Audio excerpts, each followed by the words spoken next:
पटेल साहब, point of order नहीं, अब लीडर ऑफ द ऑपोजिशन ने बात करनी है। नहीं सर, थैंक यू सर। एक सर, जी कादिर पटेल साहब, पॉइंट ऑफ ऑर्डर पे।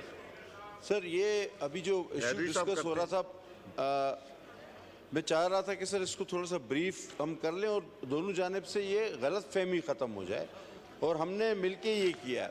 असल में सर जब ये पीएमसी से पीएमडीसी बनी उस वक्त आपकी कोalition गवर्नमेंट थी और जिम्मेदारी हमारे पास थी। इसमें सर दो इश्यूज थे जो इसमें शायद हम एक दूसरे को समझ नहीं पा रहे या समझा नहीं पा रहे।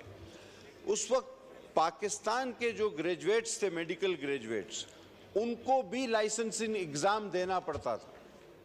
तो हमने आकर ये कहा कि क्योंकि पाकिस्तान में जितने कॉलेज हैं उन्हें रेगुलेट ही पीएमसी या पीएमडीसी करता है और बार बार उनके स्टैंडर्ड्स चेक करता है, तो लिहाजा जो आपके पास रजिस्टर्ड इदारा है, आप 5 साल तक उसकी फैकल्टी से लेकर सिलेबस चेक करते हैं, उसके बाद उसको लाइसेंस देखने का कौन सा एग्ज़ाम है।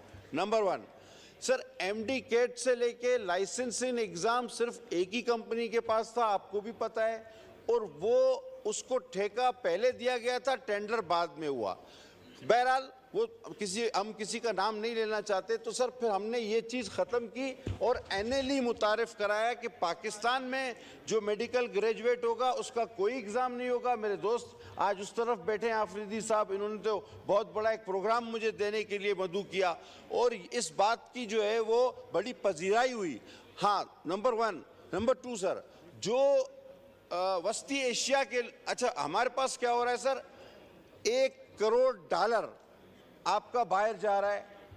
वस्ती एशिया में लोग पढ़ने जाने, चाइना, किर्गिस्तान, यहाँ मेडिकल इंडस्ट्री लग गई, तो हमारे पास जिनको दाखला नहीं मिल रहा वो बाहर जा रहे हैं।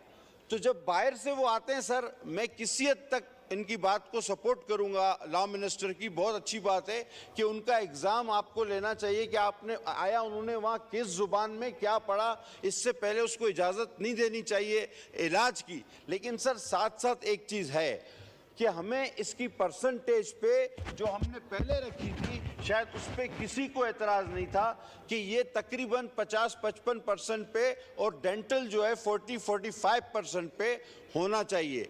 लिहाजा सर इस वक्त जो एनएलई है, नेशनल लाइसेंस एग्ज़ाम, ये ज़रूरी है, लेकिन इसका एक तरीक़ेकार सेट होना चाहिए। लेकिन इसमें जो बेहतरियाँ की गई पीएमसी से पीएमडीसी तक, उसको भी मद्देनज़र रखना चाहिए। आखिरी बात सर, निगरान हुकूमत जो कि उसका मैंडेट नहीं, अब असल सवाल की तरफ आते हैं जो हम पूरी पार्लियामेंट को मिलकर बात करनी चाहिए।